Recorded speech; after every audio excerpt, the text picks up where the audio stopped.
I'm interested in silver precisely because it's disappointed people. I'm interested in silver precisely because your audience, who probably had some expectations around the year 2020 around silver, was disappointed. I'm interested in silver because it's unpopular, it's out of favor, and it's regarded as dead in the water. I remember, Antonio, when you and I were discussing uranium a year and a half ago, and some of your constituents were asking whether or not we'd lost our minds.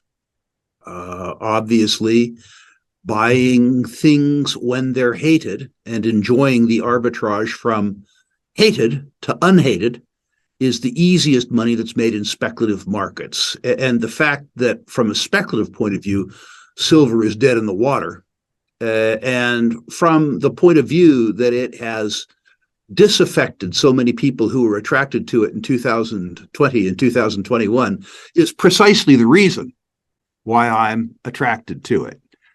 Now, let's get around to the basics of your question. Why silver? Silver is the most volatile, I would suggest, of the precious metals. I'm defining the precious metals to be gold, silver, platinum, and palladium. Silver traditionally is a second half mover, meaning in precious metals bull markets, the markets are generally led by gold. Once the trend is established and the narrative is established, silver, for whatever reason, and I'm not sure of the reason, perhaps the lower unit cost, moves further and moves faster than gold. My first attraction to silver, of course, came in the decade of the 1970s.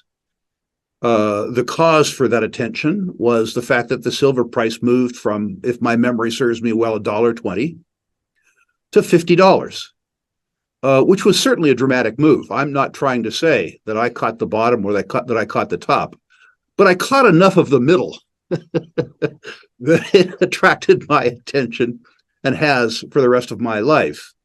And as dramatic as the moves in silver are, the moves in the silver stocks, possibly because the population of them is so few, is even more extravagant.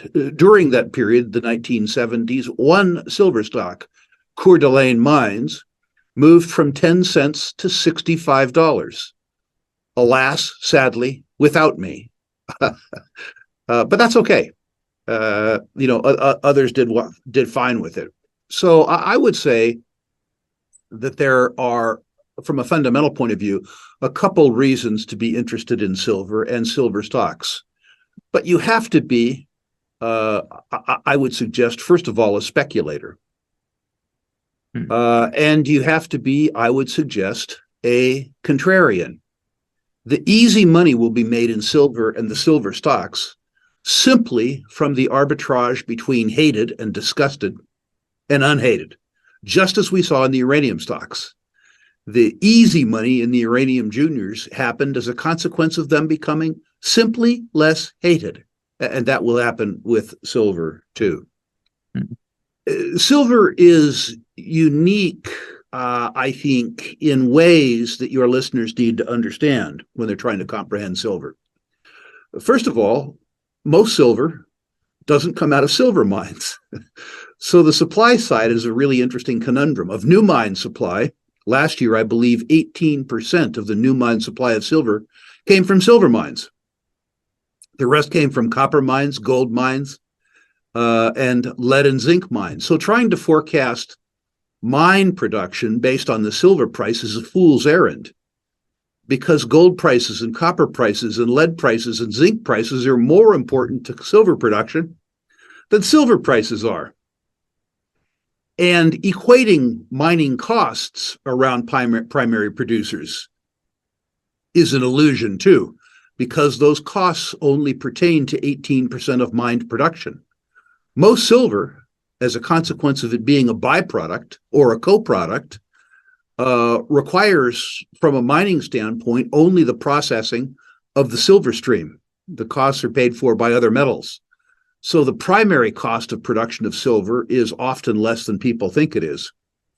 And as the price of silver rises, the supply rises for two reasons that most people don't consider. The first is recycling. At low silver prices, it is less efficient to recycle. At higher silver prices, it's more efficient to recycle. And the easiest silver to grab is the silver that's already been mined, that is recycled as a consequence of industrial utilization. The second is that the above ground stockpiles of silver are large and almost unknowably large. Silver still represents a store of value, if you will, off official balance sheets, particularly in South Asia, in India, Bangladesh, Pakistan, Sri Lanka. And what you'll find is that when the silver price moves up in US dollar terms, particularly when the US dollar moves up relative to South Asian currencies, that South Asian people tend to dishoard their silver, which is to say they tend to be better silver investors than Americans. They tend to buy it low and sell it high, unlike us, who tend to buy it high and, of course, sell it low. So the supply of silver is very difficult to understand. The demand side can be similarly difficult, although it's important to note that right now at these silver prices, there is a supply deficit, which is to say the amount of silver produced in all sectors, primary production, co-production, and recycling, is substantially less than global consumption for fabrication. It's important to know that. What is unknowable, at least by me, is what the above ground inventories are and where they're available for sale. So the fact that there is a primary deficit, while it's relevant, is a very difficult thing to gauge fundamentally, because most of the supply that's ever been mined still constitutes in some way, shape, or form supply. Silver bulls, if there are any left, other perhaps than myself, should get solace from the fact that industrial utilization and application of silver is growing very rapidly. The solar industry, as an example, doesn't exist without the reflective properties of silver. All of the new solar panels that you see in Northern Europe, where the sun doesn't shine, are of course dependent on silver. But importantly, new utilizations of silver are occurring. It is fairly durable, it's fairly malleable, it's fairly conductive, and as a consequence of that, and by the way, it's cheaper than gold, of course, as a consequence of that, the utilization of silver in the fabrication of electronics is growing rapidly. But silver is also a superb germicide, which means that medical applications, water treatment applications, and sewerage treatment applications of silver, making use of its germicidal properties, are probably the fastest growing new technological innovations around silver. And I think it's important for people to note that. One of the things that I've always laughed about with regards to the gold market is that with regards to gold, we usually take it out of a hole in the ground called a mine, and then we put it in a hole in the ground called a vault. With regards to silver, an awful lot of it is used. Now, some of it is, of course, as we said before, recycled. It comes back into supply. But a lot of it doesn't. A lot of it is just plain used. And I think that's important. The price of silver, however, does not seem to be set by supply-demand imbalances.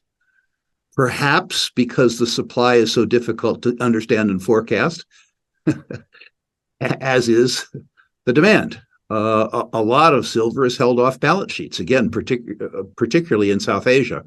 And it's difficult to know exactly what demand is there because people are using it precisely because it isn't a government currency. it's used as protection from their government, and those people are wisely unwilling to disclose wealth that they are trying to protect from their own governments. This, I can tell you, when demand for silver, investment demand for silver picks up, the price of the stuff is extraordinarily volatile to the upside.